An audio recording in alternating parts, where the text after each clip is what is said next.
Welcome to the deep dive. Today, we're really trying to cut through all the noise, all the overwhelm around personal finance. Yeah, just pull out the stuff you actually need, the essentials to take action and start building some wealth. Exactly. We're diving into the foundation, looking at excerpts from the introduction in Chapter 1 of Ramit Sethi's book, I Will Teach You to Be Rich. Right. And our mission, really, is to zero in on those core psychological things that stop people and the basic foundational steps you need for wealth building, starting right off with credit cards and debt. Okay. This isn't theory, It's about finding those super powerful actionable bits to get you started on your rich life, like right now. Love it. And the book starts with this analogy that I found really relatable. Why do people gain weight after college? Yeah, it's not like, boom, suddenly overweight. Just kind of creeps up. Right. Slowly, year by year.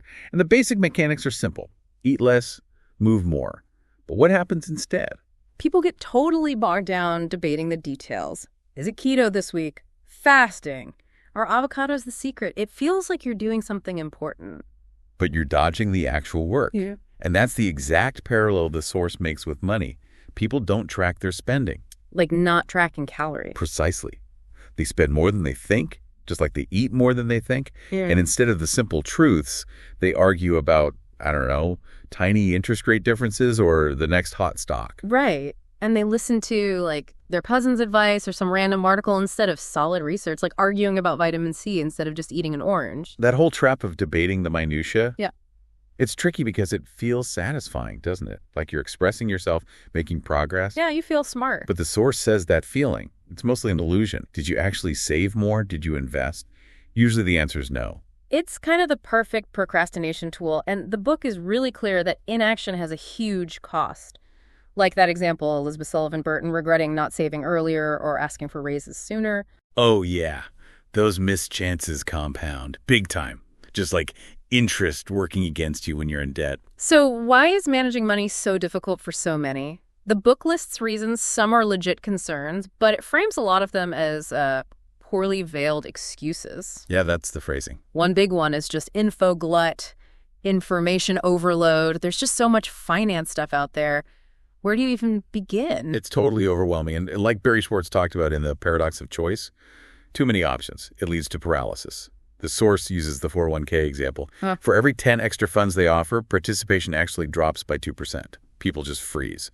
Or they pick the super safe conservative option. Because doing nothing feels safer than making the wrong choice. But doing nothing is usually the absolute worst move financially. Definitely. Then there's that feeling of starting too late. Everyone else has it figured out. I'm doomed. Oh, I hear that one a lot. That feeling's real, no doubt. Yeah. But look at the Smart Sally versus Dumb Dan example in the book. It really hits home why starting today is crucial. Okay, refresh my memory on that one. So Smart Sally starts investing $200 a month at age 35. She stops at 45. So just 10 years of investing. Dumb Dan waits until he's 45, invests the same $200 a month, but does it for 20 years until he's 65. Okay, so Dan invested for twice as long. Right.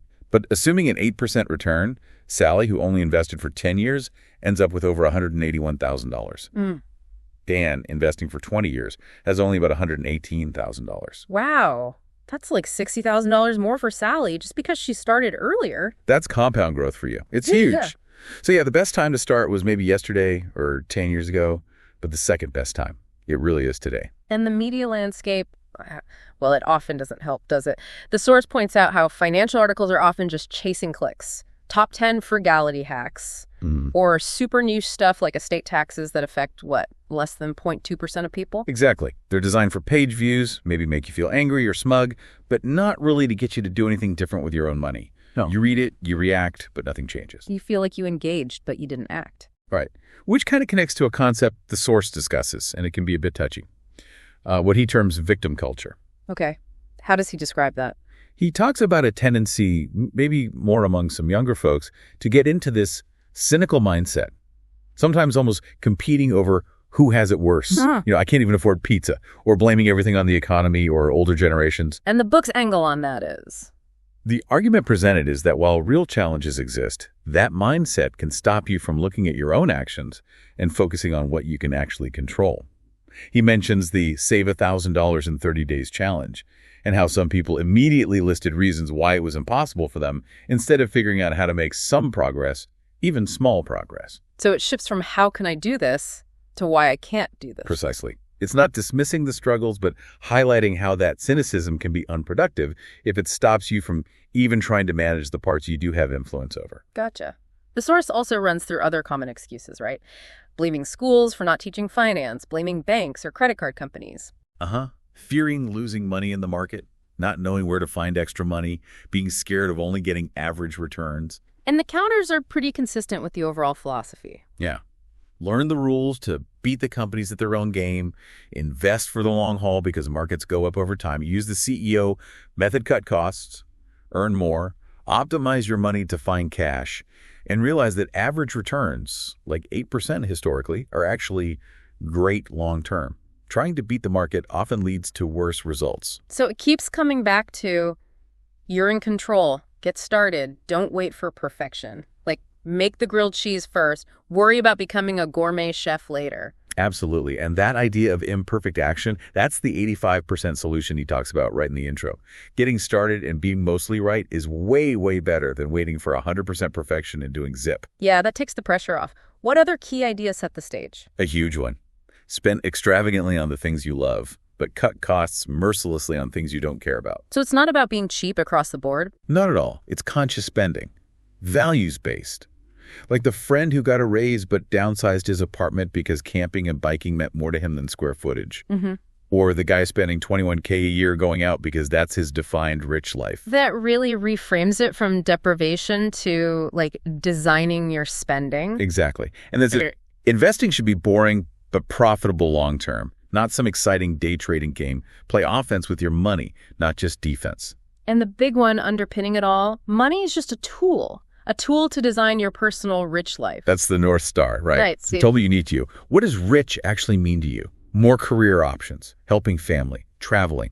Maybe it's just ordering appetizers without stressing. You have to define that first, then build the plan. That's the motivation. Okay, so the book builds a system around that, and chapter 1. Jump straight into the practical stuff. Credit cards. Yep. He shares a story about losing money on his first investment, a scholarship fund, and how that scared him into learning. And the car buying story sets it up nicely. His dad's intense haggling versus his own online bidding approach, playing offense. But even though he was proud of his early credit score, he still missed something crucial and paid thousands extra in interest on that first car. So even if you think you're doing okay, there are layers. And the book tackles the usual scare tactics about credit cards and debt. Oh, yeah, straight on. All those scary stats, the scary headlines, they create scary feelings, right? Confusion, anxiety, shame. The source shares quotes from people feeling haunted or embarrassed by debt. Warren Kopp, Chris Barron's, Allison Reynolds. And that fear just paralyzes people. They avoid it. Right. So the counterview, the way I see it, is crucial. Used right, credit cards have big benefits. Free short-term loan, easy tracking, warranties, insurance, rewards. So cutting them all up might feel safe, but you miss out on all that upside, assuming you can manage them, of course. Exactly. The goal isn't fear, it's control. Play offense. Squeeze out the benefits, boost your score. The examples of people using points for amazing free travel, Nathan Lockenmeyer, Jane Phillips, Terry Ogle Romeo, Robin Guinea, they show what's possible. And student loans get a mention too. Acknowledging the problems, but focusing on the education ROI. Yeah, the key takeaway there, same as with credit cards, is you need a plan. It turns that emotional weight into a manageable math problem. Don't be like someone playing Monopoly with no clue about the rules or strategy. Makes sense. And the book includes success stories, too, people actually applying this stuff. Definitely. Ryan Healy paying off debt, Jeff Collins starting to invest, Emily Bellman boosting her score. Real results. And the Bank of America Hates Me story is a fun illustration of actively playing offense, being the customer who pays in full and costs them money. Okay, so playing offense with credit, what does that actually look like? It starts with the credit score and report, right? The first big win. Yes. And it's a big win because good credit saves you potentially hundreds of thousands over your lifetime. Homes, cars, the savings dwarf things like skipping lattes. Right. So the two parts are the credit report, the detailed history. Your accounts, payment history, loans, inquiries, all that. And the credit score usually FICO that number, 300 to 850, summarizing your risk. And that score is based mostly on two big things. 35% is your payment history, paying on time. 30% is how much you owe, especially your credit utilization. Which is how much credit you're using compared to your total limits. Exactly. Then you've got length of history, new credit applications, types of credit making up the rest. And you can check your report free once a year at annualcreditreport.com and get your score from banks or places like Credit Karma or MyFICO. Yep. And the impact. Massive. The book's mortgage example on a $200K loan shows someone with excellent credit saving over $70,000 in interest compared to someone with poor credit. Wow. That really drives home the big win point. It makes that story from JC regretting missing a payment and not understanding credit really hit home.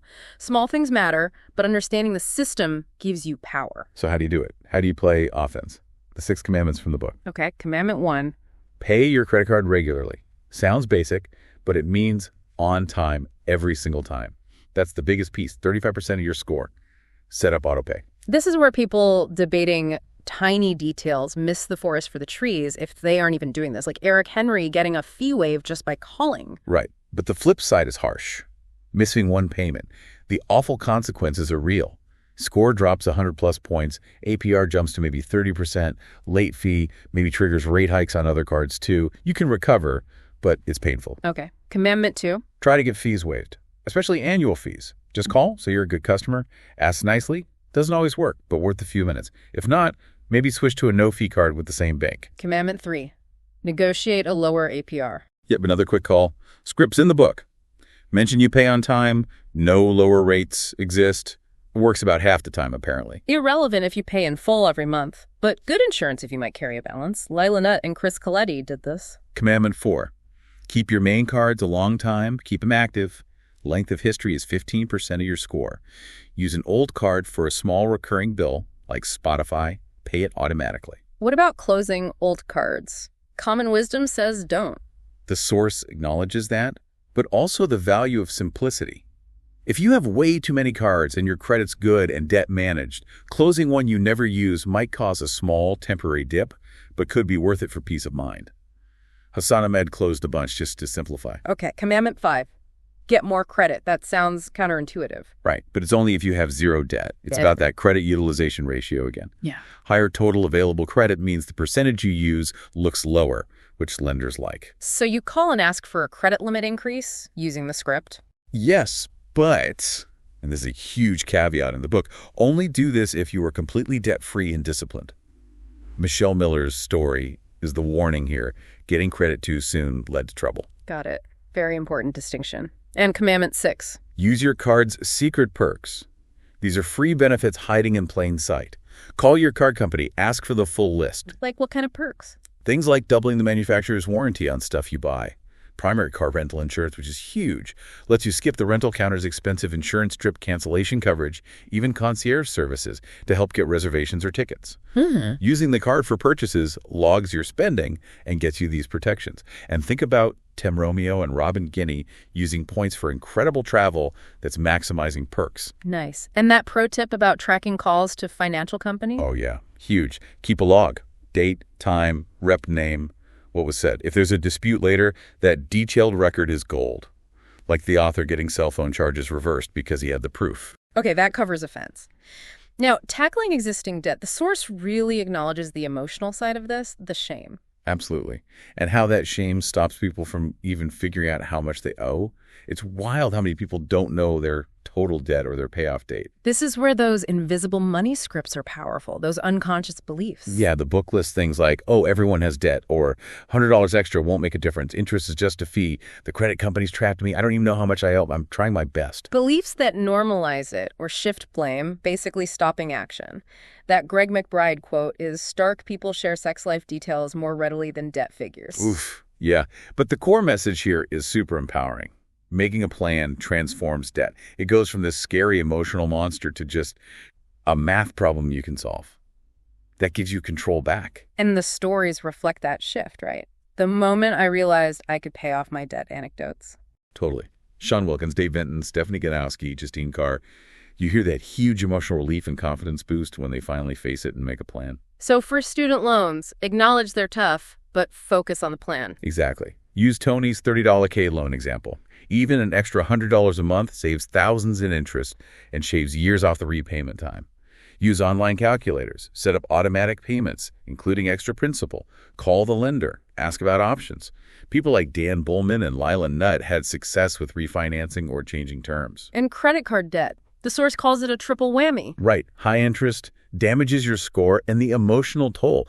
The minimum payment examples are just brutal. $10K debt taking 32 years and costing $13K interest.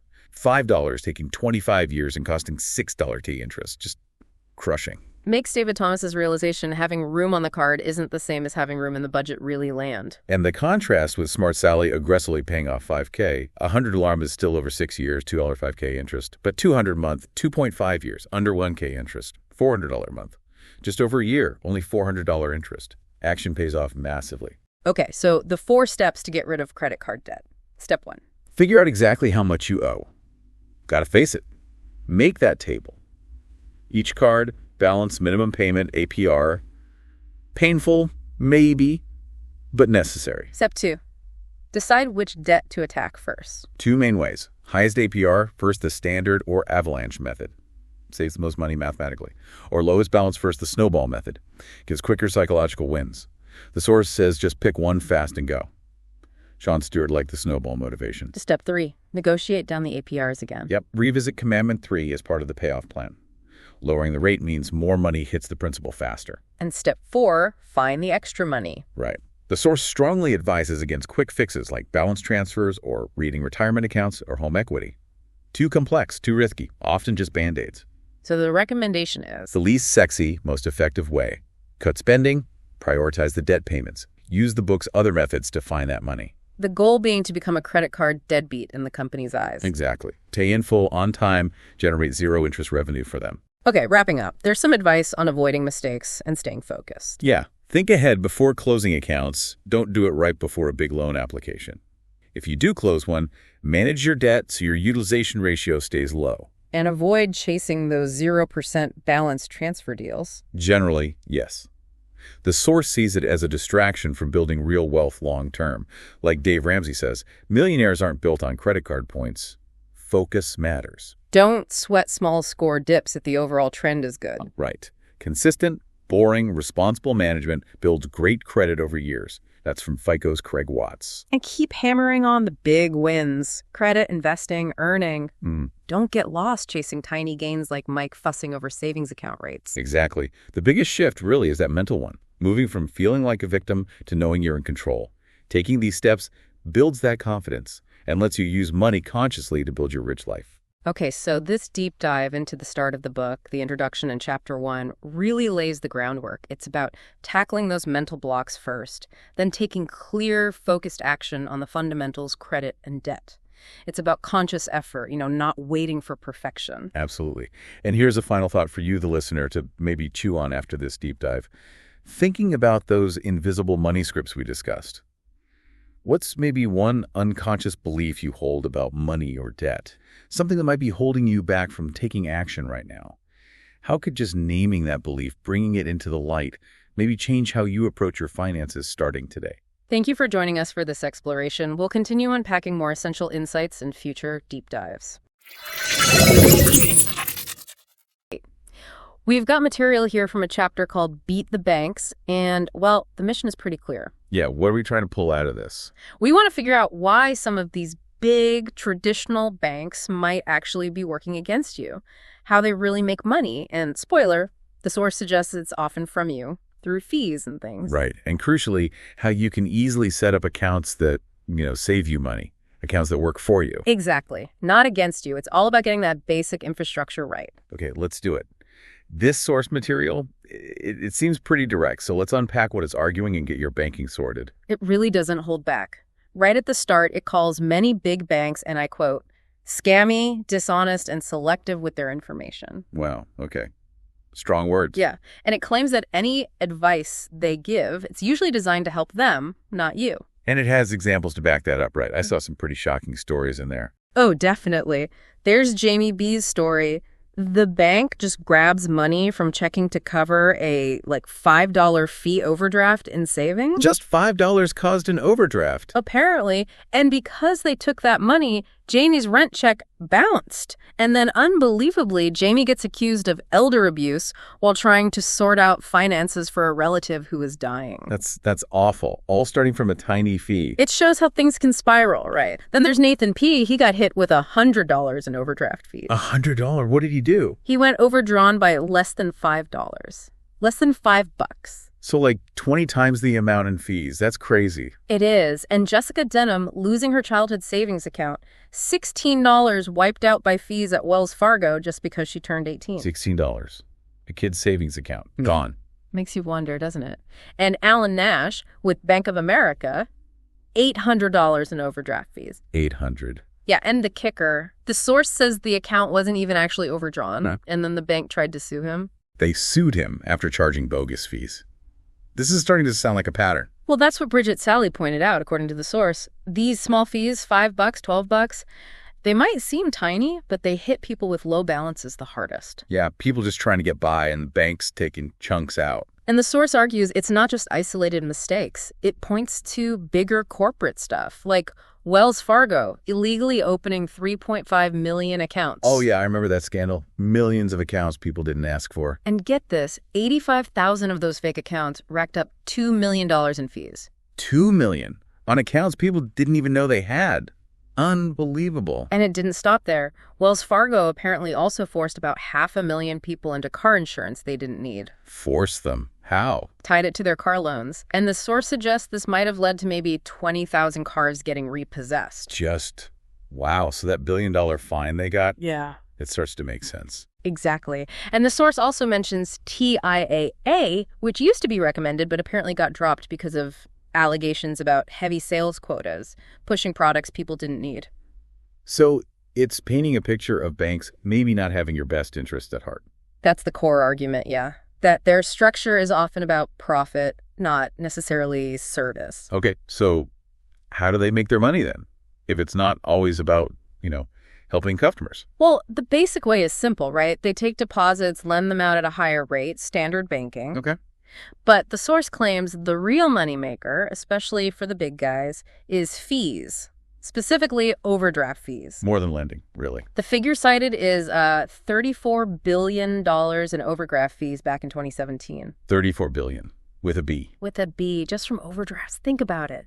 You use your debit card, maybe you're $1 short, the bank lets it go through. And then bam, a $30 or $35 fee. Exactly. And they can hit you with multiple fees on the same day for different small transactions. Yeah, I can see how that adds up.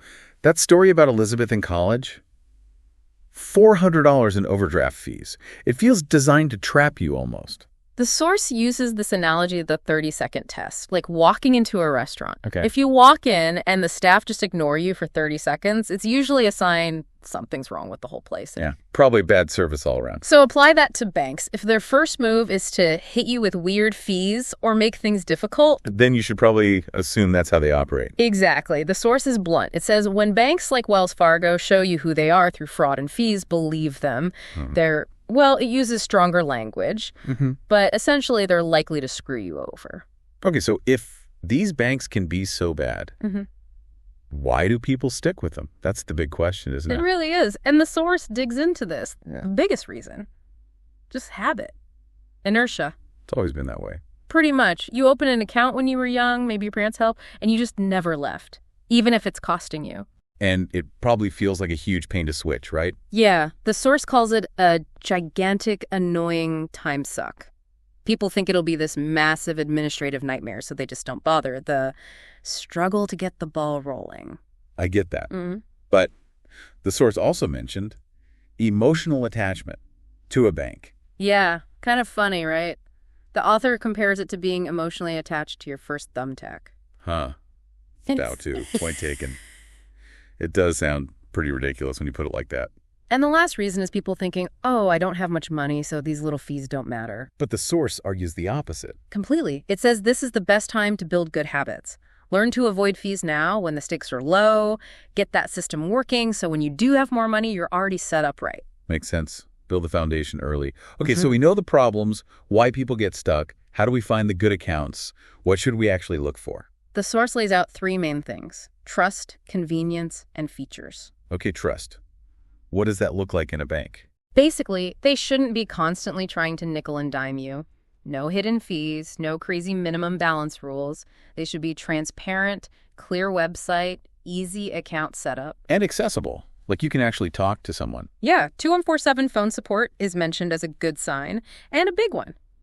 They shouldn't be flooding your mailbox and inbox, trying to sell you stuff you don't need. Right, that links back to the TIA thing. A trustworthy bank serves, it doesn't just sell. Precisely. Then there's convenience. Can you easily deposit money, including cash, if you need that? Good point. Cash can be tricky with some online options. Exactly. And withdrawing, transferring money, is it simple? Does the website or app actually work well?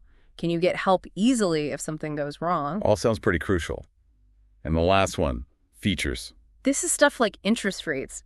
But, and this is important, the source really downplays chasing high interest rates for checking and basic savings. Why's that? Don't you want the best rate? You do, but the difference is usually tiny compared to what you lose in fees.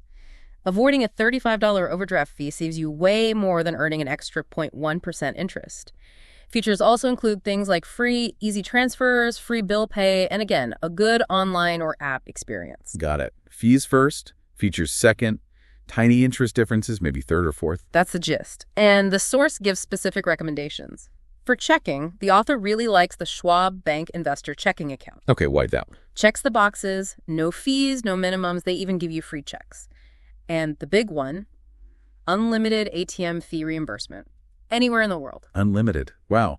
So you can use any ATM, and Schwab just pays you back whatever fee that other bank charged. That's the deal. It's pretty powerful if you use ATMs a lot or travel.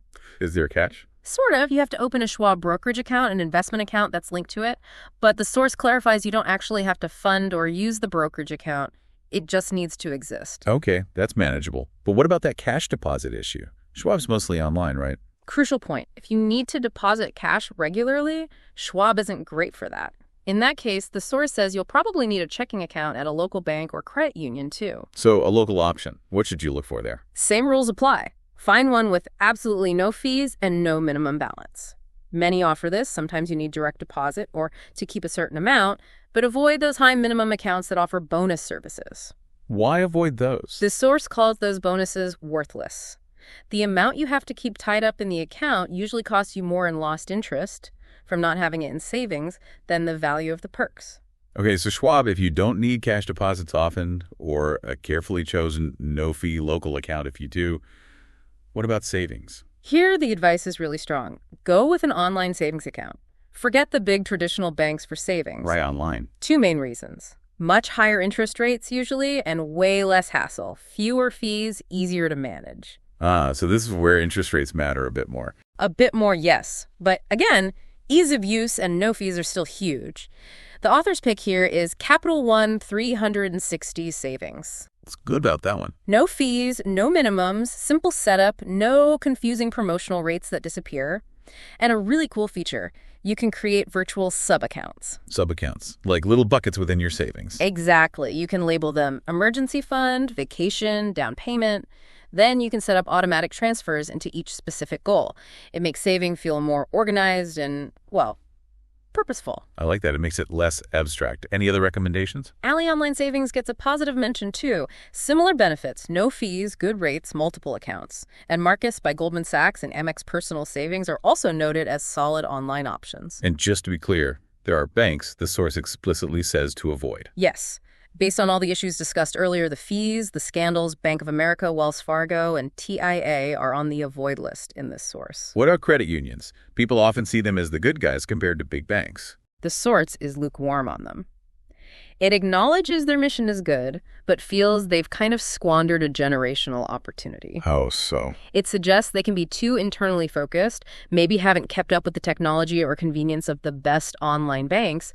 So while some might be great, they're not automatically the best choice anymore, according to the source.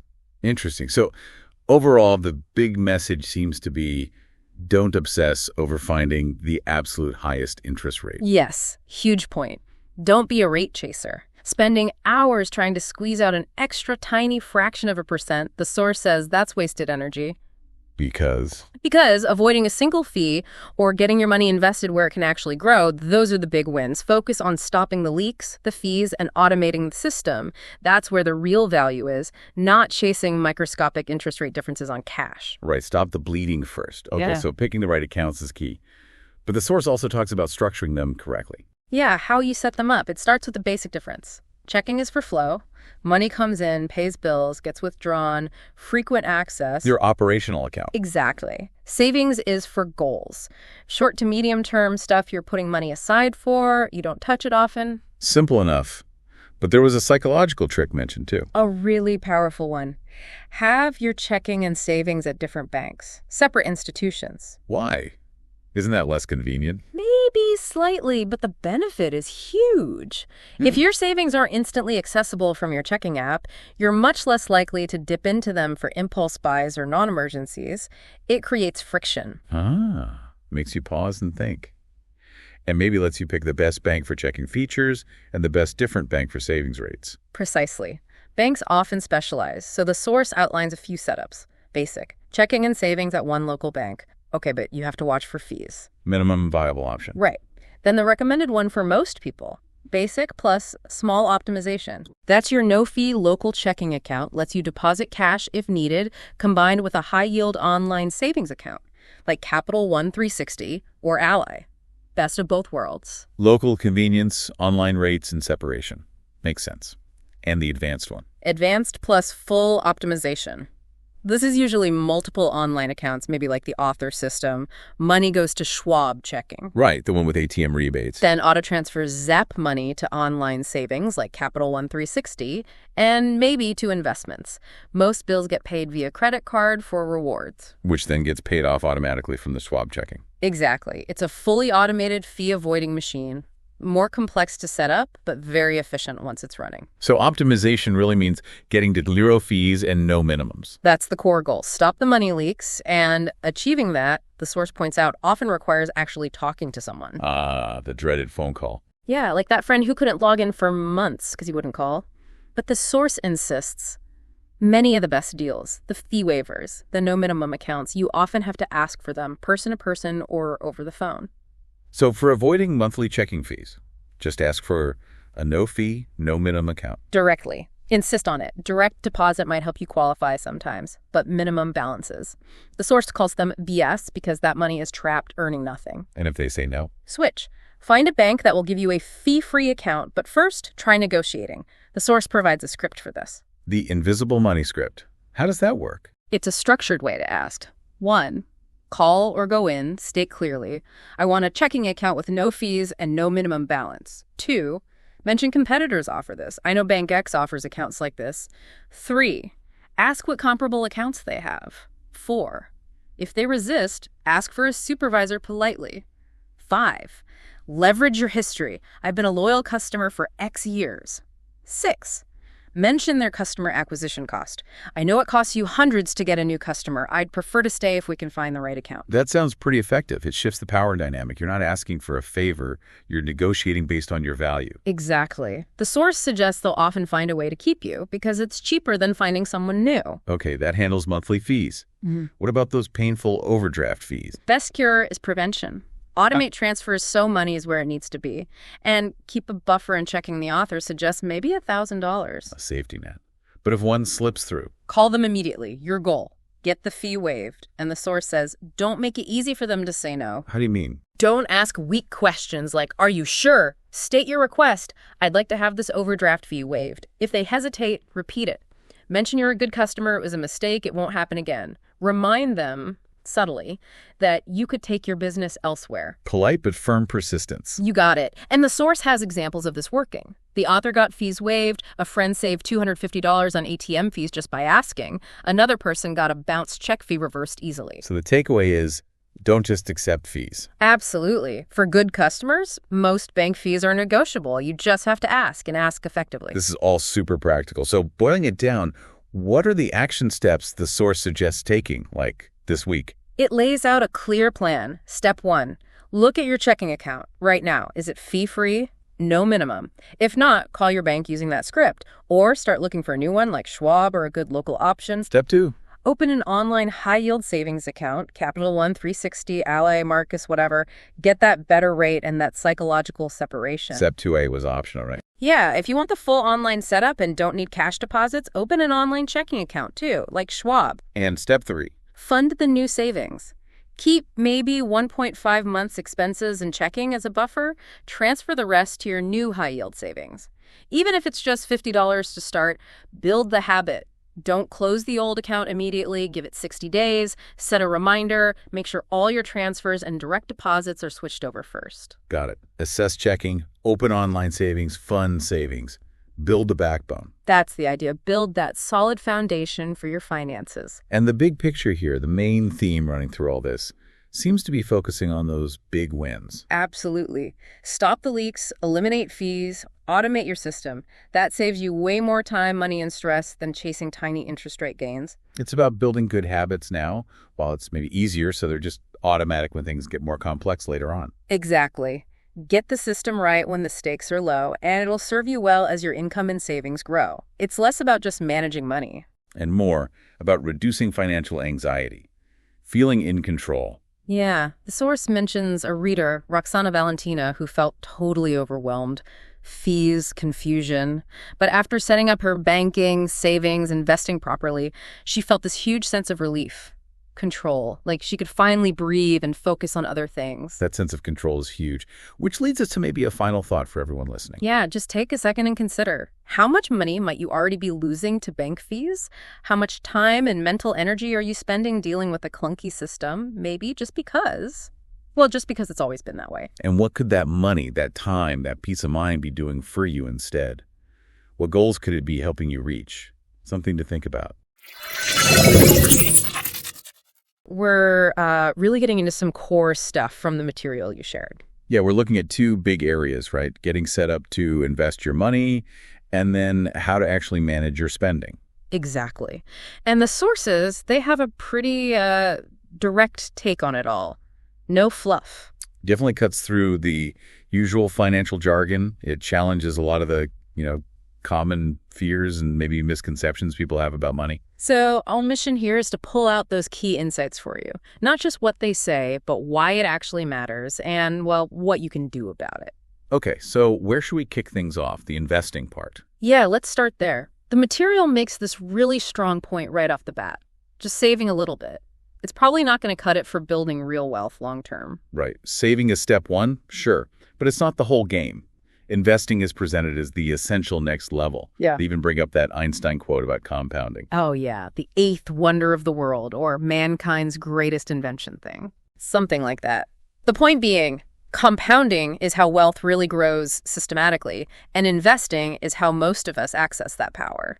And the difference it makes is, well, pretty dramatic. The example they use really highlights it. Mm-hmm. Take, say, $1,000. You put it in a savings account at age 35. Maybe it earns 3% a year for 30 years. Okay. It grows to maybe $2,400. But here's the kicker factor in inflation over those 30 years and your actual purchasing power. Basically flat. You haven't really gained anything. Yeah, inflation just eats it away silently. Yeah. But the contrast. Exactly. That same $1,000 invested, maybe earning, let's say, 8% a year after inflation. Which is a reasonable long-term stock market average, historically speaking. Right.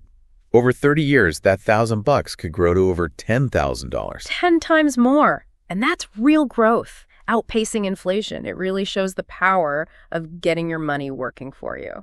So if investing is clearly so much more powerful, why the hesitation? Especially among younger people. The material points out a few common reasons we hear, like, I don't make enough money yet. That's a big one. Or investing means picking stocks, and I don't know how to do that, which the sources strongly argue is not what successful investing is usually about for most people. Definitely not. They push back hard on that idea. And then there's the big one. The fear. I'm scared I'll lose my money. That fear is real. You can't dismiss it. But the material offers this powerful counterpoint. You might possibly lose money temporarily in the market, but you are certain to lose purchasing power over time if you don't invest, thanks to inflation. It kind of flips the risk calculation, doesn't it? It does. And they mentioned that Washington Post piece, Mm-hmm. older people fearing running out of money even more than dying. It puts the fear of market dips in perspective. It really does. And speaking of not acting, those 401k stats they shared are Kind of shocking. Yeah, startling is the word. Only about a third of eligible people even participate. And way fewer contribute the maximum amount allowed each year. But the one that always gets me is the company match. 80% of people missing out on the match. 80%. It's literally free money. Your employer's handing it to you, and people are just leaving it there. Year after year, compounding for someone else, not for you. It's wild. And that ties right into the regret factor mentioned. Older folks looking back, wishing they'd started earlier, saved more, invested more. That table is showing the median 401k balances by age. It wasn't pretty. It really drives home the cost of delaying. The material also dives into these invisible scripts, these sort of unconscious beliefs that hold people back. Yeah, the mental hurdles, like feeling totally overwhelmed. Investing seems too complicated, too many options. I get that. It can feel that way. But the advice isn't to just freeze. It's, okay, pick one reputable source, start learning the basics. The complexity is often just a barrier we create in our own minds. What about the feeling of, I always buy at the wrong time, like right before a crash? Market timing. The classic trap. The sources say forget about it. You can't reliably time the markets. So what's the fix? Automate it. Set up regular automatic investments every month or paycheck. You buy whether the market's up or down. Takes the emotion and the timing guesswork right out of it. Okay. And then there's the control thing. Stocks don't feel as controllable as, say, owning a rental property. Right. But the data they present is pretty clear. Average investors often hurt their own returns by trying to control things too much. Like jumping in and out. Trading too often. Exactly. Reacting to headlines, trying to chase winners.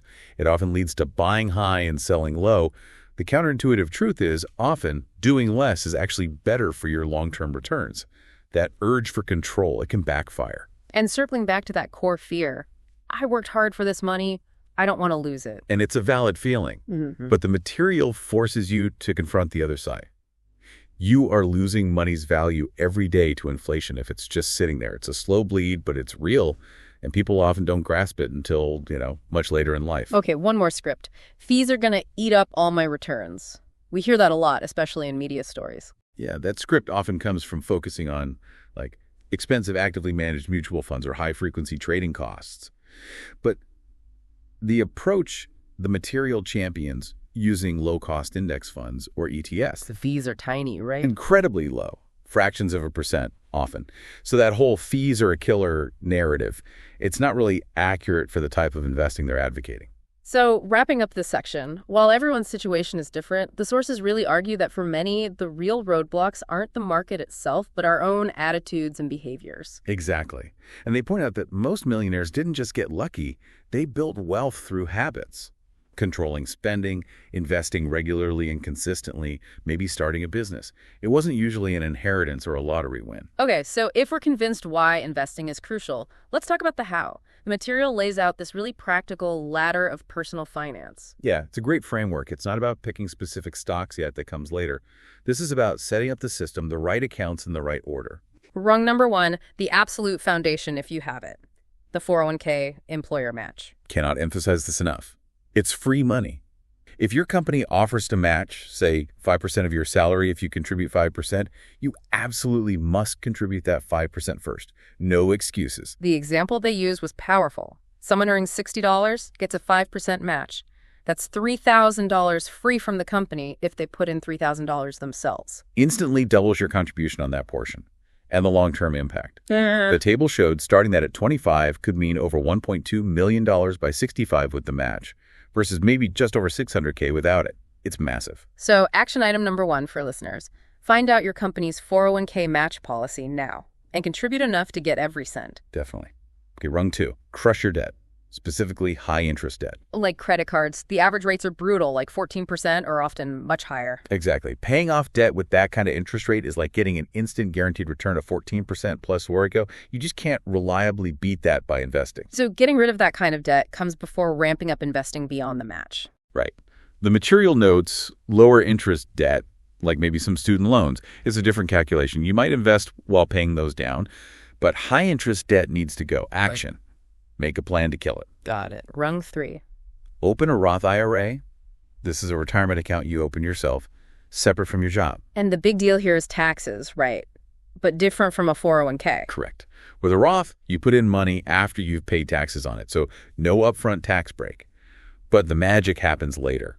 All the growth and qualified withdrawals in retirement are completely tax-free. That tax-free growth really adds up. The comparison they showed, contributing $5 a year for 30 years, the Roth ended up with almost $200,000 more than a regular taxable account because you didn't pay taxes on the gains each year or at withdrawal. Huge difference. Yeah. And they stress starting early, even small amounts count, like $50 a month.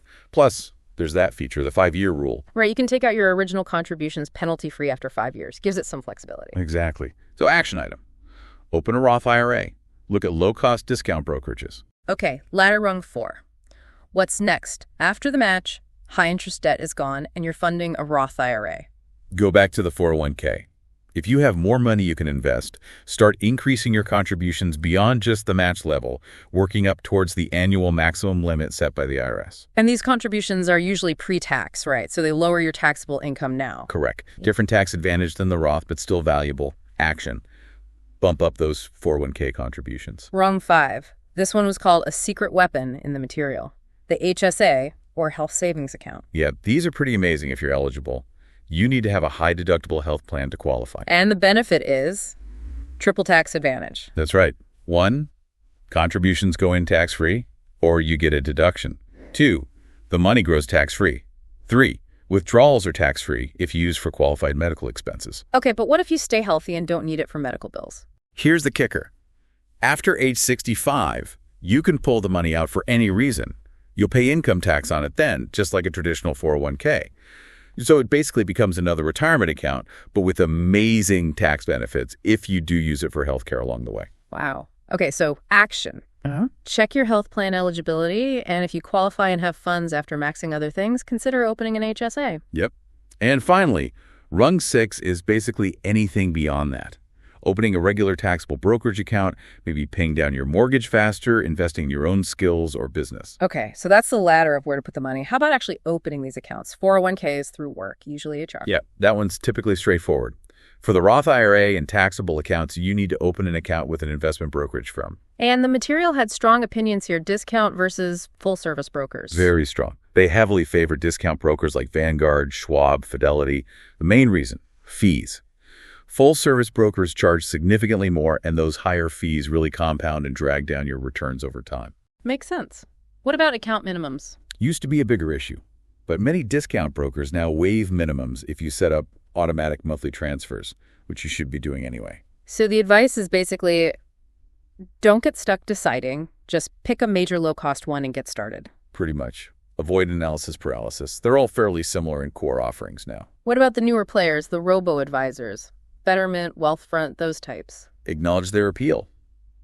Easy interface, goal setting, definitely made investing more accessible for some.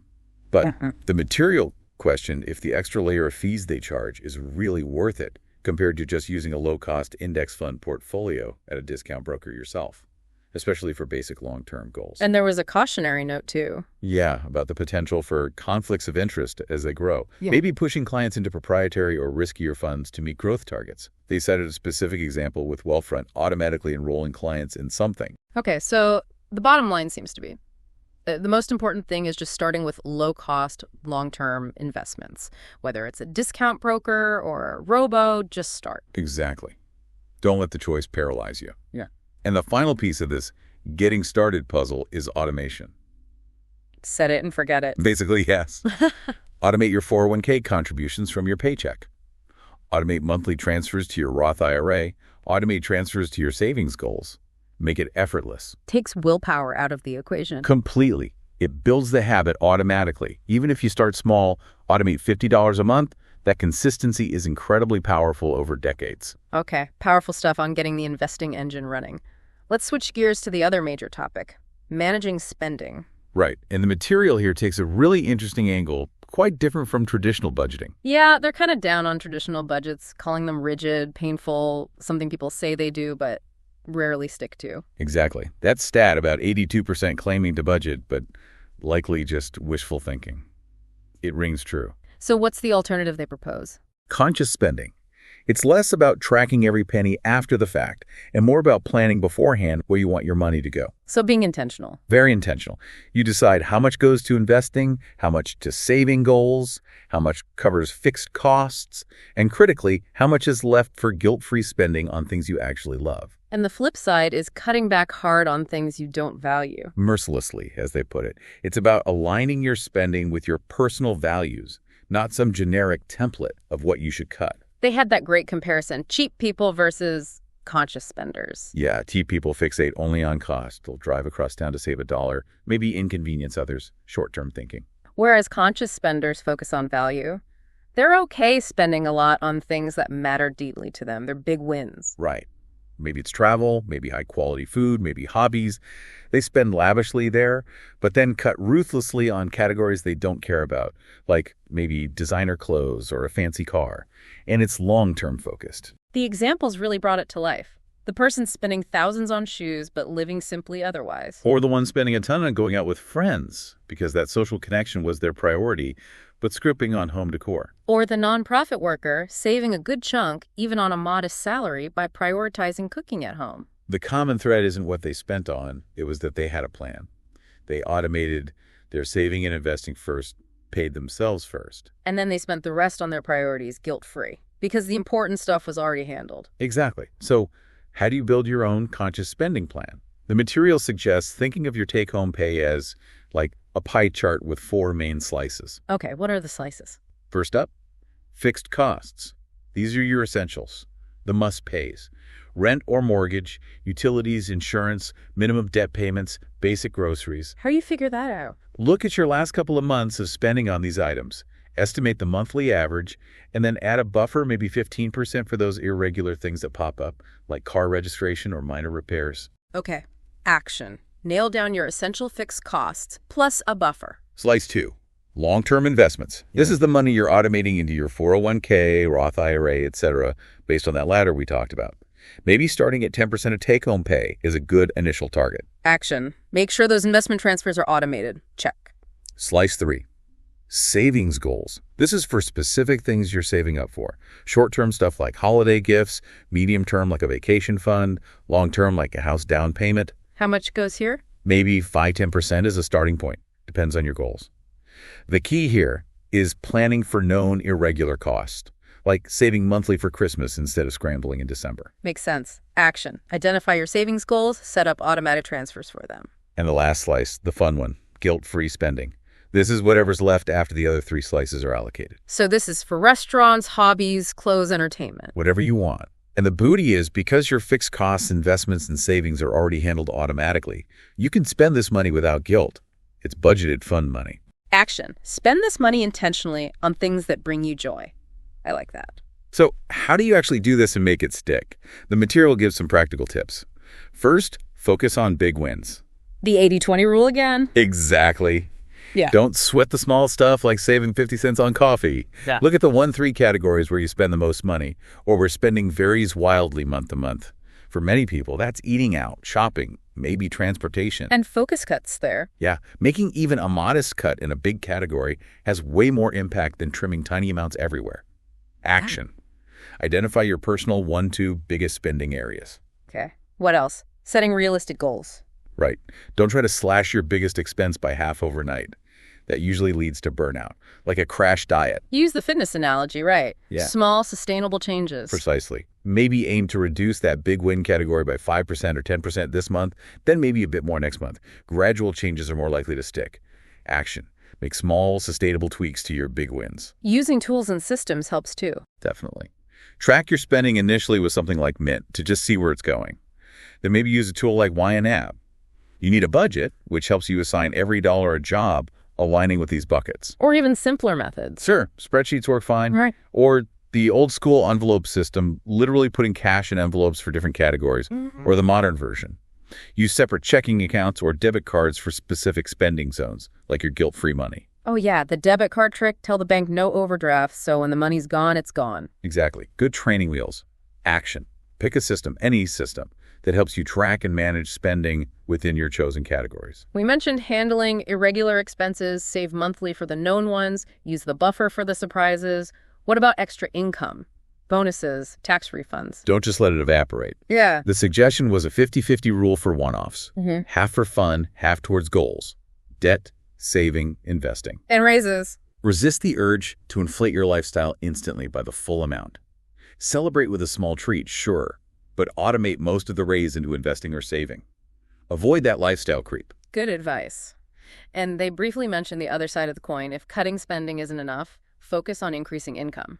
Right. Negotiating a raise by showing your value, finding a better paying job, freelancing on the side, that's always an option too. So this conscious spending plan, it sounds like it's really about reducing mental load and making choices align with values. That's the core idea. Automate the important stuff. Saving, investing, fixed costs. Know your goals are being met, and then free yourself up to spend the rest intentionally, without stress or guilt, on what makes your life richer. It's about designing your spending around your definition of a rich life. Okay, quite a journey through this material. Let's recap the big takeaways for everyone listening. First, saving alone isn't enough. You need to invest early and consistently to build real wealth. Compounding is your best friend. Use the ladder of personal finance to get your accounts set up right. Grab that 401k, match first, crush high-interest debt, fund a Roth IRA, then boost your 401k contributions, look into an HSA if you qualify, and then taxable accounts. Second, ditch rigid budgeting for conscious spending. Plan where your money goes before you spend it. Automate your investments and savings goals first. Then, spend the rest guilt-free on what you value while cutting mercilessly on what you don't. Focus on those big wins for the most impact, make gradual changes, and find a system to help you manage it. And remember, automating as much as possible 401k, Roth. Savings is key to making this system work long-term with minimal effort. Absolutely. It takes some setup effort, no doubt about that. But once that system is running, it really should reduce financial stress and anxiety over time. You're moving towards being intentional and informed about your money. So as we wrap up this deep dive, maybe a final thought for you to mull over. What are your real big wins? What spending truly brings value and joy to your life? And how could putting this investing and conscious spending system in place actually free you to spend more on those things, guilt-free, while still building a secure financial future? Yeah, what's one small, concrete action you can take this week based on everything we've talked about to start building that system for yourself? We're really digging into something that, well, touches everyone. Getting a real grip on your finances. Yeah, specifically, we're looking at two really powerful ideas, how to basically automate your money so it saves itself. While you sleep, right? Exactly. And also questioning whether all that advice from financial experts is, actually helping you or maybe even costing you. We're pulling insights straight from chapters 5 and 6 of I Will Teach You to Be Rich. The book really lays out some practical stuff here. It does. Super practical steps for building wealth without, needing to watch it every second or pay someone a fortune. So our mission today, cut through the jargon, cut through the noise. We want to pull out the absolute best, most actionable bits for you so you can understand how to make your money work automatically. And maybe develop a bit of healthy skepticism about who you're trusting with it. Let's get into making your money work while you're sleeping. Automate it. Okay. So the book talks a lot about systems, for scholarships, emails, even watering plans. Simple systems. Yeah, right. But it calls automating your money the single most profitable system. Why is that? Why so important? Well, it tackles the biggest problem in personal finance head on, which is us, human behavior. Our own worst enemies sometimes. Pretty much. We intend to save, we plan to invest. Oh, I'll do it next month, or I'll wait for the market dip. Yeah, but then life gets in the way. We get busy, distracted. Bored, even. Automation takes willpower out of the equation. It uses technology to make sure the money gets saved and invested first. So it happens before you even get a chance to spend it on something else. Exactly. You put in the effort up front, maybe a few hours to set it all up. And then the system just runs automatically. Yeah. Building wealth consistently in the background, it's that whole do the work now, benefit forever idea. It's like building your own little financial engine that just keeps chugging along. And this ties back to the conscious spending plan we talked about before, doesn't it? Directly. Once you know your percentages, how much for fixed costs, how much for investing, savings, guilt-free spending automation is just the mechanism that makes it happen. Okay, so that's the automatic money flow system the book describes. That's the one. Its whole job is to grab your paycheck the second it lands and just route it automatically. Pay the bills, fund the savings goals, send money to investments, all according to your plan. The stories about this are pretty compelling, like Jenna Christensen. Yeah, her big win was simply not having to think about money constantly. She set it up so well, she only checks her investments a few times a year. Imagine that freedom. That does sound good. And Lisa Lunsford, she saved, what was it, a huge amount? $170,000 over 10 years. On top of other smart money moves, sure. But that consistent automatic saving was the bedrock. It just built up steadily over time because the system was running. It really shows that principle, the curve of doing more before doing less. Put in the work now. Invest those few hours setting up the automation, and you reap the rewards for years. Less time managing money, less stress, more compounding growth. And it plays on our laziness, right? The power of defaults. Totally. We tend to stick with the default option. If saving and investing is the default path your money takes, you actually have to make an effort to stop it. And most of us just won't bother. Right. The author jokes even if attacked by a Komodo dragon, his automatic transfers would still go through. David Back said it too, automating is the surest path to wealth. So how does this flow actually work with the conscious spending plan percentages? Like the 50% fixed costs, 10% investments. It's about thinking, okay, here comes my paycheck or the next $100. Instead of it just vanishing, the system knows where it goes. 50-60% to cover rent, utilities, etc. 10% straight to investments. Maybe 5-10% to specific savings goals. Like a down payment or a vacation fund. Exactly. And whatever's left after all that, that's your guilt-free spending money, typically 20-35%. The book gives Michelle's setup as an example. Direct deposit hits. And boom, money gets pulled for her 401k first. Then the system automatically sends money to her Roth IRA. Okay. Then transfers zap money into her different savings buckets. Wedding fund, house fund, emergency fund, little sub-accounts. And then bills. Yep. Bills that can go on a credit card get paid automatically by the credit card. Things like rent might get paid automatically from checking. Then, crucially, the entire credit card balance gets paid automatically in full from the checking account. So savings and investments happen first, then bills, then the credit card gets cleared. That's the key sequence. You prioritize your future self before paying for the past or present discretionary stuff. And the money left in checking after all that automation, that's the fun money. That's the guilt-free spending money. Michelle uses something like YNAB to keep an eye on her big wins spending, maybe eating out or clothes. She keeps a small buffer in checking, like $500 maybe. Just in case. Yeah, just a cushion. But the amazing part is she hits all her saving and investing goals, pays everything on time, and spends less than 2 hours a month managing it. Wow. 2 hours a month. Jennifer Chang in the book said about an hour a month. Kyle Slattery uses YNAB for the spending part. It really minimizes the time suck. Totally. But people still resist, right? Those invisible scripts? Reasons they don't automate. Like, I feel more in control if I do it myself, or I want to invest when the market's down. But the question is, are you really investing consistently every single month? Yeah. Or are you sometimes missing opportunities because you forget or get scared? Automation solves that inconsistency. What about, I don't have much money to automate? Start small, even $25 a month. Build the habit, set up the system. It will grow as your income grows. The system scales. My income isn't regular. That's a common one, especially for freelancers. The system can handle it. We'll get to that tweak in a sec. I just don't know how to set it all up. It's learnable. It's about getting the results, the automatic savings, not needing to be a tech wizard up front. The book lays out the steps. And it's cheaper if I do it myself. Avoid fees. But are you factoring in the cost of your time and the potential lost growth from inconsistency? The evidence suggests automation leads to more money saved and invested over time, outweighing minor potential fee differences in manual trading platforms you probably won't use consistently anyway. Okay, so walk us through the practical steps. Yeah. How do you actually build this automatic money flow? Step 1, simple but crucial, make a list. All your accounts, checking, savings, credit cards, loans, investments. Get the logins, the URLs. Store it securely, obviously. A password manager or something. Exactly. Step 2, talk to HR. Set up your direct deposit to go into your main checking account.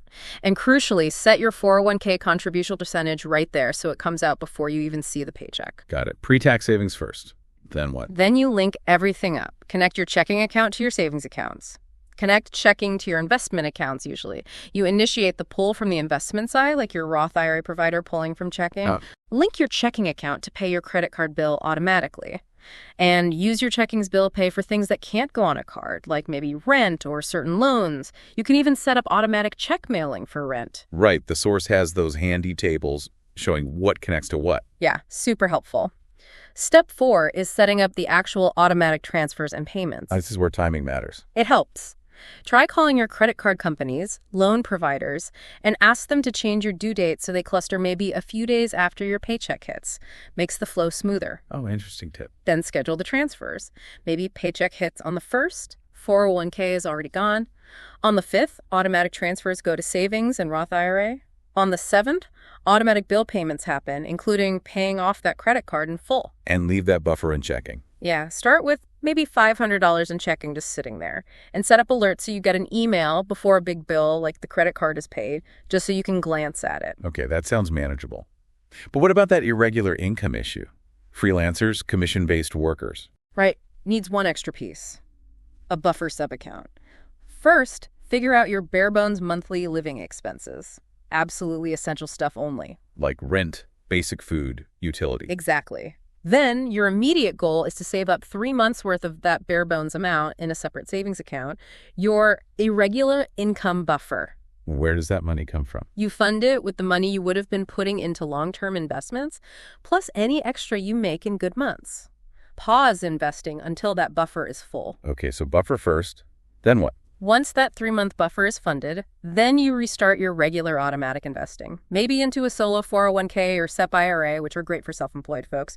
And critically, freelancers have to automatically set aside money for taxes, like 40% is a safe bet, and talk to a CPA. So buffer, then automate investing, automate tax savings. Tools like YNAB are good here too. Especially good for irregular income, yeah. Help smooth things out. And look at stories like Ryan Lett. His automated investing beat his managed accounts. Dan Schultz saved like $400, maxing retirement automatically. It works. So, after all this, saving, investing, buffering, when do you actually get to spend the money? Feels like it's all going out. That's the beauty of it. Once those automatic transfers for your goals, savings, investments, paying down debt are humming along, whatever is left in your checking account is genuinely yours to spend, guilt-free. So the system creates the guilt-free spending money. Exactly. That's what living a rich life means in this context. Spending lavishly on the things you love because you know the important stuff is already handled. Maybe it's travel or nice dinners or investing in yourself or giving back. Like the pencils of promise example. Right. If you find you're saving too much, well, that's a great problem to have, and there are ways to consciously enjoy it more. This whole approach seems to shift your mindset from reacting emotionally about money, what the book calls hot cognition, to a more planned, long-term, cool approach. Precisely. It forces you to align your spending with your values. You know that saying, show me someone's calendar and their spending and I'll show you their priorities. This system makes that happen automatically. If you value travel, the system ensures you save for it before you fritter money away elsewhere. If you want cashmere sweatpants, well, the guilt-free money is there for them. Or funding parents for the Italy honeymoon, like the example. Julia Wagner felt free spending elsewhere because her wedding fund was automatically growing. Lucinda B. actually changed her advisor's decisions after getting this. It puts you in control even though it's automated. Okay, so automation gets your savings and investments happening consistently. But where should that investment money go? This leads us right into the next big idea. Challenging the need for financial experts. Right. Chapter 6, The Myth of Financial Expertise. And it kicks off with that amazing wine study. Oh, yeah, Frederic Rocher's study, where these so-called wine experts couldn't even tell white wine from white wine dyed red. That's the one. 57 experts describing the same wine completely differently based only on its color. It's a perfect setup to question just how reliable expertise is, especially in fields where results are hard to pin down. Like finance, we trust experts, but are the results there for most people? High debt, low savings. Exactly. If the experts were consistently delivering, you'd expect better outcomes on average, which leads to the book's really controversial point. Which is? That most average people, like you listening, can probably get better investment results on your own than by paying traditional financial experts, fund managers, market timers, a lot of advisors. Better results without the expert. How? Because the core thing experts claim to do, beat the market consistently, they largely can't. Nobody can reliably predict where the market is going short term. It's called timing the market, and it's basically impossible. All those pundits on TV making predictions. Mostly noise, Yeah. no accountability, and professional fund managers. They chase hot stocks, trade too much, which causes fees and taxes, and still something like 75% of them fail to beat a simple market index fund in any given year. And that old disclaimer, past performance is no guarantee of future results. It's absolutely true. Studies show a fund manager who beats the market one year has less than a 50-50 chance of doing it the next year. It's often luck, not repeatable skill. Like trying to guess Domino's versus Google from 2008 to 2018. Exactly. Hindsight is 20/20, but who predicted Domino's would return 6 times more than Google? No one consistently gets those calls right. The key isn't timing the market. It's time of the market. Just stay invested. That's the mantra. And that Putnam investment study hammers this home. Trying to jump in and out, you risk missing the best days. And missing just a few good days has a huge impact. Massive. Missing the 10 best S&P 500 days over 15 years cut your average annual return from 7.7% down to below 3%. If you miss the best 30 days, your $10,000 investment actually lost money, ending up around $6,900. Wow. So trying to be clever and time the market usually just hurts you badly. Terribly. Your emotions, fear of missing out, greed, panic lead you astray. The winning strategy is boring but effective. Invest regularly, automatically, in low-cost, diversified funds, and just stay put. But experts have ways to make themselves look good, don't they? Even if the performance isn't there. Oh, absolutely. They rarely admit being wrong. Think about advisory firms still saying buy or hold on a stock right up until it goes bankrupt. Right. And those star ratings. Morningstar. Studies show those 5-star ratings are based on past performance and don't reliably predict future success at all. It's marketing. And then there's survivorship bias. Explain that one. Okay, imagine a fund company starts, say, 20 new funds internally. Incubator funds, as Burton Malkiel called them. Maybe 17 of them do poorly or just okay. They get quietly shut down or merged away. So you never hear about the failures. Exactly. The 3 funds that just happen to do well, maybe through luck, those get heavily marketed. Look at our amazing track record. You, the investor, only see the survivors, giving you this false impression that the company is full of winners, when really, it's just selective reporting. Okay, but what about the genuine legends? Warren Buffett, Peter Lynch. Yeah, They did beat the market. they did, but they are extreme, like statistical outliers, Yeah. 1 in a million. They have access to information, resources, and frankly, genius that average investors just don't have. And even they usually say that the best approach for regular folks is low-cost index funds, not trying to copy them. It could just be luck playing a role, too. Definitely. Think about a scammer emailing 10,000 people, half saying the market will go up, half saying down. Next week, they email the 5,000 who got the right prediction, splitting them again. After a few weeks, a small group has received only correct predictions. Looks like genius, but it's just chance. So for the average person, maybe early in their career, saving steadily, do they really need a financial advisor at all? The book argues generally no, especially when you're younger and your finances are relatively simple: saving, investing for retirement, maybe a house. Automation and low-cost index funds cover most of that beautifully. It's like outsourcing something you could and maybe should learn to do simply yourself. Kind of. Managing your money isn't like fixing your plumbing. Learning the basics of this automated low-cost approach is probably the single most profitable skill you can develop. And a big issue is conflicts of interest, right? Yeah. Especially commission-based advisors. Huge issue. Many advisors are not fiduciaries. That's the key word. A fiduciary is legally obligated to act in your best interest. And if they're not? They might be salespeople working on commission. They get paid more to sell you certain products, expensive mutual funds, unnecessary whole life insurance, annuities, even if those products aren't the best fit for you. Like Tom T's story, getting sold whole life insurance at his first job. Yeah, lost money before he figured it out and switched to simple Vanguard funds. And the story about the author's friend Joe, that was intense. Really illustrates the red flags. High earner, gets targeted by an advisor pushing all the wrong things. Whole life, annuities, Primerica funds, classic commission-driven stuff. And the fees were going to cost him hundreds of thousands. Over his lifetime, yes. And the advisor wasn't a fiduciary. He was a salesman who used emotional pressure when Joe wanted to leave. But Joe fought back, communicated in writing. Which is crucial. Document everything. Joe refused to be guilt-tripped and insisted on transferring his money to a low-cost broker. It saved him a fortune.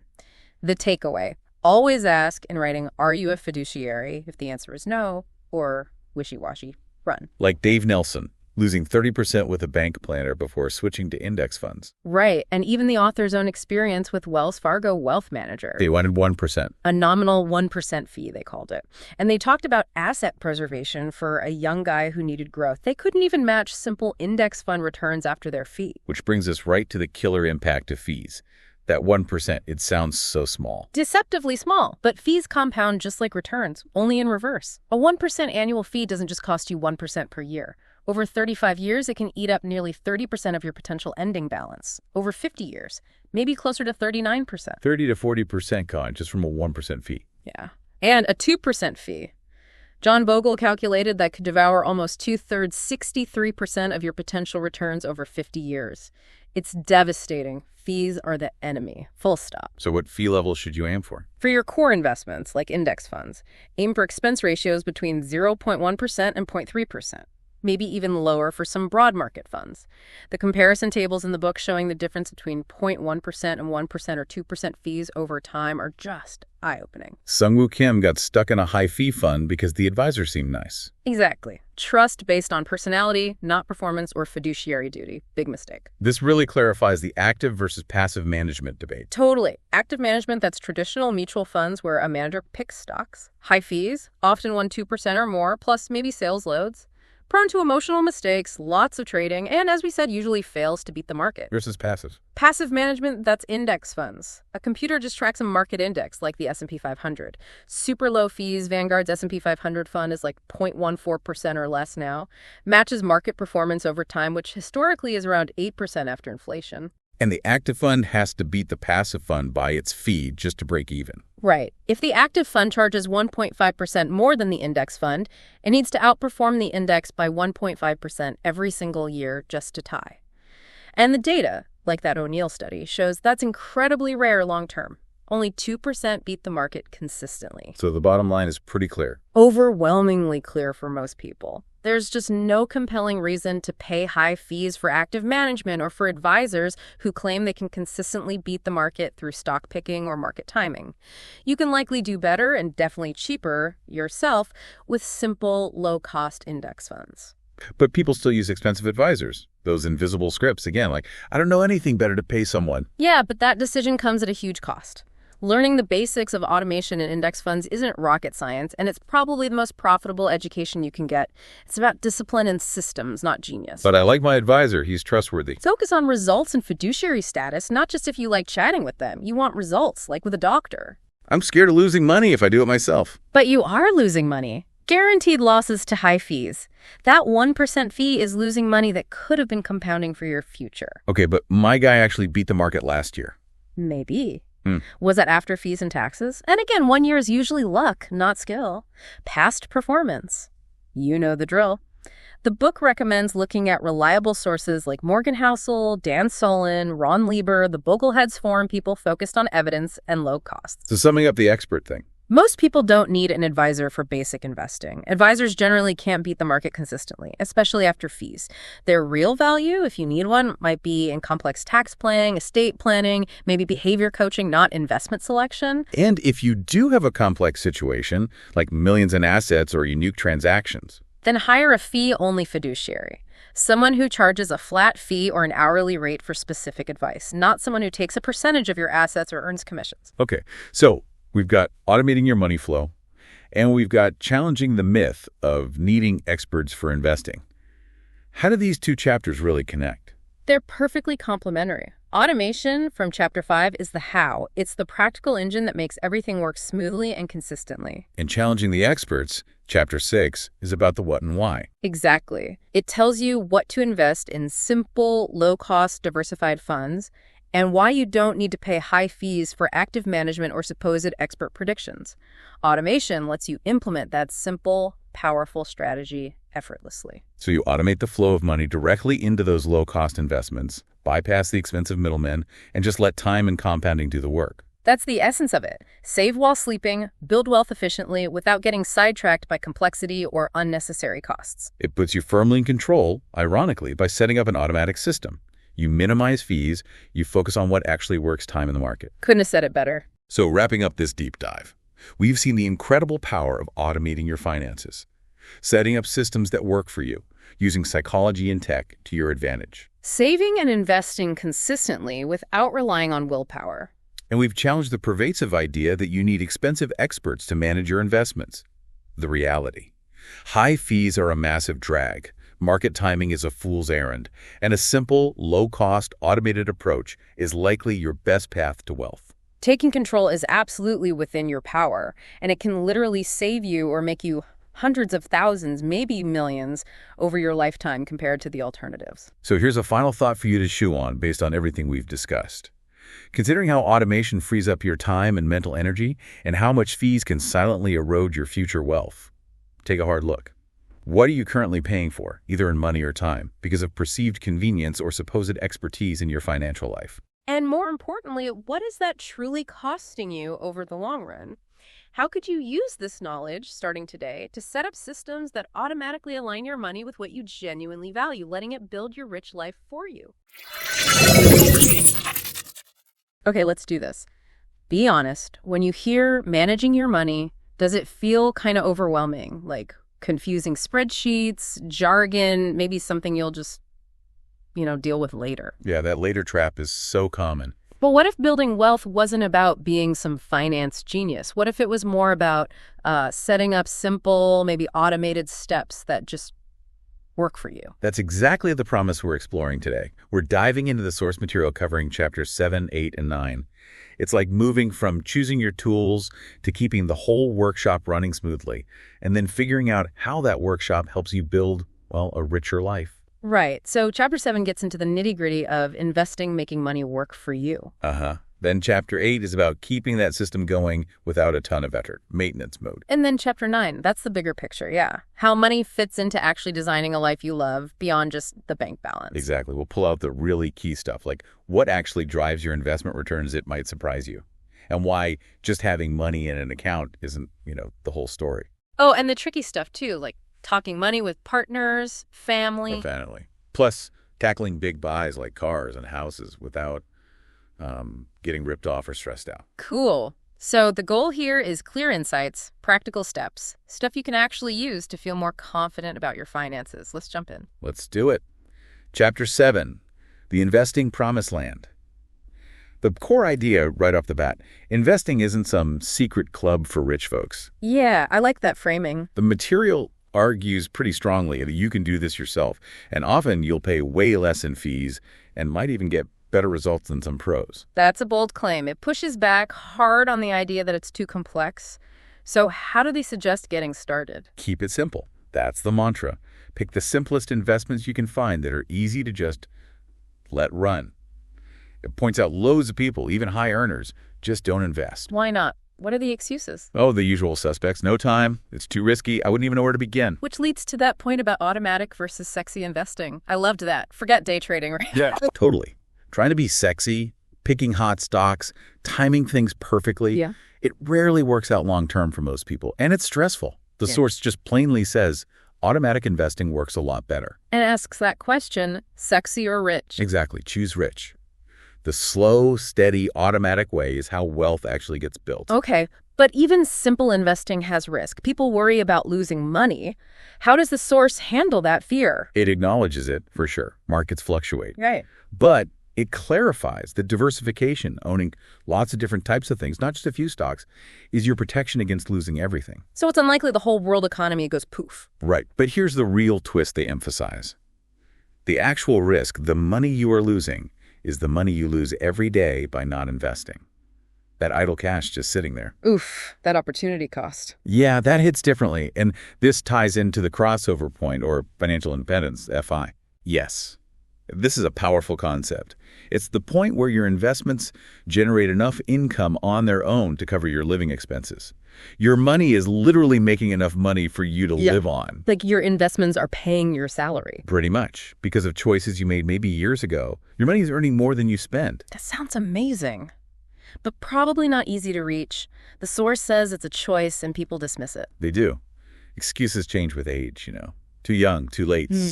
But the source lays out the numbers to show how much control you actually have over the timeline. It is a choice. Let's use their example. $80K income, $6K monthly expenses. If they save just 10%, how long? 38 years. Basically your entire working life. It's a long haul. Okay, not ideal. How do you speed it up? Option 1. Cut expenses way down. Say, slash them in half to $3K a month. Save and invest the difference. That cuts the timeline to just over 12 years. Much better. And option 2, just earning more, like a 30% raise. If they invest all that extra income, it takes 22 years. Better than 38, but still 2 decades plus. But the combination, that's where the magic happens, isn't it? Oh yeah. If they both raise income by 30% and cut spending by 30%, boom, they hit the crossover point in just 9 years. 9 years versus 38. That's incredible. It shows the power of attacking both sides of the equation. Most people just don't think that way. 9 years is life-changing. But FI isn't just about the number, is it? There's that quote about someone who saved a ton but never built their life. Exactly. FI gives you freedom, options, but the point is what you do with it. It links back to designing that rich life we'll talk about. It's the purpose behind the money. Got it. So we know the why FI, rich life, and the how, automatic investing, saving more, earning more. Now, the what. What do we actually invest in? Asset allocation time. Right, and this is probably the biggest thing people misunderstand. We obsess over picking the right stock. But the research, going way back, shows that over 90% of your returns and volatility come from your mix of assets, mostly stocks versus bonds. So it's less about which stocks and more about the percentage in stocks versus bonds. Precisely. Asset allocation is, as one expert quoted says, pretty much the only thing you can truly control regarding long-term risk and return. The source uses a pyramid visual. What's at the bottom? The basic ingredients: stocks, bonds, cash. Stocks are ownership bits in companies' more potential return, but definitely more risk. Bonds are like IOUs to governments or companies, safer, lower returns, often favored by older folks or those preserving wealth. And cash. Cash is cash. Safest from drops, but earns basically nothing and gets eaten by inflation. Good for emergencies, kept outside your investments, but not for growth. And the source is super clear. Stay away from picking individual stocks unless it's pure play money. Okay, and can you quickly hit that difference again? Diversification versus asset allocation. Sure. Diversification is spreading risk within a category, like owning hundreds of different stocks. Asset allocation is deciding the split between categories, how much in stocks versus how much in bonds, maybe some real estate later, etc. Asset allocation is the bigger lever for long-term safety. And that mix, stocks versus bonds, changes over time. Yeah, typically. Younger folks, longer time horizon, can usually handle more stock risk for growth. Older folks, closer to needing the money, shift more towards bonds to smooth out the ride. Bonds cushion the blow when stocks fall. Like that Suze Orman example, millions mostly in bonds, once you've won. Exactly. Why take extra risk you don't need? Okay, so stocks, bonds, cash at the base. Moving up the pyramid. Funds. Instead of buying single stocks or bonds, you buy into a fund, which pools money to buy lots of them. The source contrasts old-school mutual funds, often pricey, often underperform after fees, with index funds. Index funds just mirror a market index, like the S&P 500, right? Cheaply. Yep, low cost. They just aim to match the market. But if you use only index funds, you still have to pick a few different ones yourself to get your stock-bond mix right, and then you have to rebalance them periodically. So a bit more hands-on. Which brings us to the top, the easiest option. Target date funds. This is what the source calls the 85% solution. Great for most people, automates everything. You pick one fund named for your rough retirement year, like Target Retirement 2055. Ah, okay. That single fund handles the asset allocation for you, starts aggressive with more stocks when you're young, automatically gets more conservative, adding bonds as you near that target date. True. Set it and forget it. Fits that automatic is better idea. Perfectly. Yeah. So the choice is basically target date fund, super simple, autopilot, or index funds. More control, but you got to rebalance. And again, strongly warned against individual stocks for your core portfolio. Makes sense. So you pick your fund type. Where does the money actually go? What accounts? Usually tax-advantaged ones first, like a 401k at work, especially if they match contributions, that's free money. Never pass that up. Or a Roth IRA. Okay, but just putting money in the account isn't enough. Tell that story about the friend's Roth IRA. That was eye-opening. Oh, man. Yes. It's such a critical point. This friend put money into a Roth IRA faithfully for 10 years. But when she looked, barely any growth. Why? It's just sitting there. Yep, as cash. She'd put the money in, but never took the next step to actually buy the investment funds inside the Roth IRA account. Wow. 10 years of lost growth. That's painful. Huge lesson. The account is just the bucket. You have to buy the investments in the bucket. The source also mentions dollar cost averaging, just investing the same amount regularly, like monthly. Simple, disciplined. What about other stuff? Real estate, art, angel investing? Mentioned briefly. Generally framed as higher risk, more complex, suitable maybe for fun money, but only after your main, boring portfolio is solid. The elephant in the room. Crypto. What's the take there? It tackles it head on. Frames it mostly as speculation, not really investing, especially if it's someone's only holding. It poses that question. Okay, besides crypto, what else is in your portfolio? If the answer is nothing, the source sees that as a big red flag. Sounds like it pushes back on the hype. It does. It questions its use as currency, the anonymity claims, the whole fiat is fake argument, and the idea that blockchain fixes everything. It notes observations of gambling and cult-like behavior in some communities, discouraging questions, downplaying losses, shifting goalposts. So the advice, if you're interested, Tread very, very carefully. Only use a tiny slice, maybe 5–10% of your investable assets, and call it fun money or speculation. And critically, only after you've done all the basic stuff, emergency fund, debt management, solid core portfolio. If crypto is the first thing you're asking about, the source suggests you might already be kind of lost in the weeds. The author seems to have learned this the hard way, mentioning losing money on stock picks. Yeah, they share that personal story. Lost money trying to be clever, but made way more just being consistent with simple, long-term stuff. The real lesson wasn't about picking winners. It was about starting early and staying invested in broad, low-cost funds. Which is great news if you didn't grow up talking stocks at the dinner table. The real key is just getting started now with this knowledge. Exactly. So the action step from Chapter 7. Decide your style, target date fund simplicity, or index fund control. Then research some actual funds that fit your goals. And please, please make sure you actually buy the funds inside your account. Okay, perfect. So chapters 1 to 7 laid the foundation, automated the saving and investing. Now, chapter 8, keeping the machine running. This one's shorter, right? Because the heavy lifting is done. Pretty much. The system's built, mostly automated. This is just about basic maintenance, keeping it humming along. And the big payoff. This frees you up to actually focus on living that rich life. It's not a constant headache anymore. How do you stay motivated when it's on autopilot? The source talks about street-level motivation, little things. Yeah. Connecting your financial progress to small, real-world joys now. Like, hey, I can order guac without thinking twice, or grabbing a taxi instead of waiting in the rain.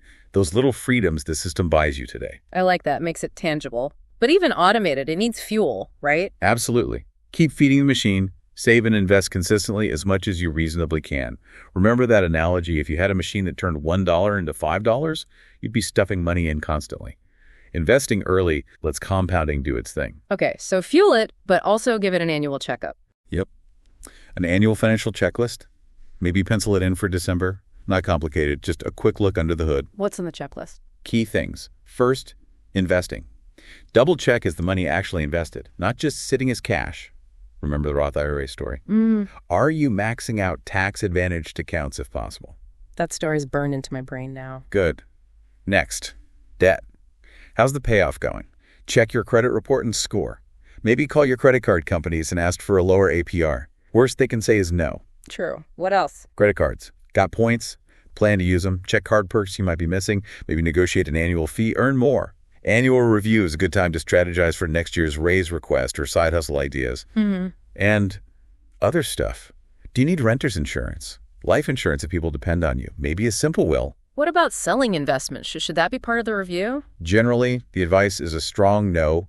Don't sell long-term investments unless absolutely necessary. Why? Mainly, taxes, capital gains taxes bite, especially short-term. And trying to time the market is usually a fool's errand. Selling low is the classic mistake. So when might you sell? Very rarely. Like if you own a single stock in a dying industry, maybe. But that's different from selling your index fund just because the whole market is down. When the market's down, shares are on sale. If you believe it will recover, that's a time to keep buying, not sell. And with diversified funds, you're not really exposed to single company failure in the same way. Exactly. If your broad market fund is down, the whole market's down. Keep the faith. Keep investing. The source also glances ahead, thinking about future insurance needs, kids' education, but only after your own retirement is secure, and suggests talking to older, financially savvy folks for advice. Good tip. So, Chapter 8's action step. Schedule that annual review. December sounds good. Put in the calendar now. Just an hour or two. System checkup complete. All right. System built, maintenance scheduled. Now, Chapter 9, designing your rich life. This goes beyond the spreadsheet, yeah. Totally. Once the money stuff is automated, your focus shifts. You've kind of solved the mechanics. Now it's about using that financial engine to build the life you actually want. And that happens, out in the real world. And rich life means different things to different people. Completely. Maybe it's travel. Maybe it's more time with kids. Maybe it's just not worrying about bills. The author mentions their own example, like a long honeymoon trip, including taking family to Italy. It's about spending consciously on what truly matters to you. Okay, a common question. Student loans. Pay them off fast or invest. What's the take? It acknowledges the math can sometimes be close loan rates versus potential investment returns. But it really highlights the emotional win of being debt-free. That peace of mind has huge value. So it's not purely a numbers game. Not at all. The recommendation leans towards a hybrid approach. Split extra money, some towards debt, some towards investing. You get the psychological boost of paying down debt and the growth benefit of investing early. Best of both worlds, kinda. Okay, now for the really tricky part. According to the source, money and people. Partners, friends, parents. Yeah, this is where things get messy. Because emotions, histories, different attitudes all collide. Expect weird advice, maybe even some awkward reactions when you start getting your financial life together. Why the weird reactions? Often it's their discomfort, not yours. Your progress might make them feel insecure or judged. The advice: be thoughtful about who you share specific numbers with. Not everyone needs the full details. What about helping parents, especially if they're maybe not doing great financially? That sounds tough. It really can be. The source suggests approaching it gently. Maybe use the book as an opener. Hey, Mom, Dad, I was reading this finance book. Got me thinking. How did you guys learn about money growing up? Start with curiosity, not criticism. Exactly. Listen first. Be non-judgmental. Yeah. And crucially, respect their autonomy. If they don't want help, you might have to accept that, even if it's hard. If they are open, suggest just one or two small, concrete things. Don't overwhelm them. And talking money with a partner, that feels essential. Absolutely crucial for building a shared life. The advice is start early, make it normal. Don't let it be the elephant in the room. They talk about the big meeting. What's that involve? It's setting aside dedicated time, after you've both prepared a bit, to just lay it all out. Income, debt, savings, goals, everything. The aim is to get on the same page, establish a baseline plan. How much are we saving, investing, paying off, and set joint goals. And talking about your money histories and attitudes is part of that. Huge part. Where did your views on money come from? Understanding that helps build empathy and a shared approach. Pro tip from the source: whoever initiates the meeting shares their numbers first, asking for feedback. Sets a non-judgmental tone. What about splitting bills? Is 50-50 the only way? Nope. It discusses how 50-50 can feel unfair if incomes are very different. Mentions a proportional split idea. Each contributes a percentage based on their income. Seems fair to many. The key is finding what works for your partnership. And when you disagree about spending... Great tip here. Frame it around the plan, not the person. Instead of you spend too much on shoes, it's, hey, looks like we're a bit off track for our savings goal this month according to the plan. Let's see how we adjust. The plan is the neutral third party. Exactly. Yeah. If you're hitting your agreed savings goals, the plan allows flexibility and guilt-free spending on other things you value. Smart. Okay, big ticket items. Cars, houses, huge chances to save or lose money. Massive. Unlike cutting lattes, getting these right saves thousands. People often make mistakes here. Cars. What's the #1 financial tip? Keep it long-term. Aim for 10+ years if you can. The steps are: budget based on total cost of ownership, TCO, insurance, gas, repairs, not just the payment. Pick a reliable car you like with decent resale insurance costs, negotiate hard-use online resources, email dealers, and maintain it boring, but saves money and keeps value. TCO, not the sticker price. Got it. Houses. Biggest purchase ever for most. Yep, and super complex. Frame it as a place to live first, maybe an investment second. Factor in all the costs. Mortgage, property tax, insurance, maintenance. Rule of thumb, 1% of home value per year, maybe HOA fees. It adds up fast over 30 years. So when should you buy? Only when you're truly ready. Can you comfortably afford 20% down? Have you budgeted realistically for all the ongoing costs? Check your credit score way in advance. It hugely impacts your loan rate. Do your homework. Planning for other big future stuff weddings, kids? Be realistic. They always cost more than you think. Set up specific, automatic savings plans for them. It comes back to prioritizing using your overall plan. Lastly, the source connects all this back to giving back. Yeah, it elevates the goal. Once your own system is humming, you're in a position to help others. Doesn't have to be huge donations. Could be volunteering time, sharing your knowledge with friends. By learning this stuff, the source says you're now in a top tier of investing knowledge. Use it. That's a really nice way to frame it. And it leads to that final provocative thought. A rich life isn't some exclusive destination. It's personal, achievable. The system frees you from money stress to spend consciously on what you value and maybe help others too. Right. It leaves you with that question. Now that you have this power, this potential freedom, what will you actually do with your rich life? So wrapping up this deep dive on Chapter 7, 8, and 9, we saw how investing can be simple, automatic, and accessible, focusing on asset allocation and just getting started. Then we covered keeping that system running with a simple annual checkup, making sure money's invested, avoiding costly mistakes like panic selling. And finally, Chapter 9 brought it all together, navigating money and relationships, tackling big purchases smartly, and using financial stability to design and live your rich life. Maybe even extending that to help others. You've got the insights now to automate your wealth building, have those important money talks, and make smarter choices on the big stuff. So we hope you'll take one small action from this. Maybe log into that 401k and check if the money's invested. Maybe schedule that annual review in your calendar right now. Or just take 5 minutes to think. What does my rich life really look like? This knowledge, hopefully, gives you the confidence to make those intentional choices about money and life. Choices that will really pay off down the road.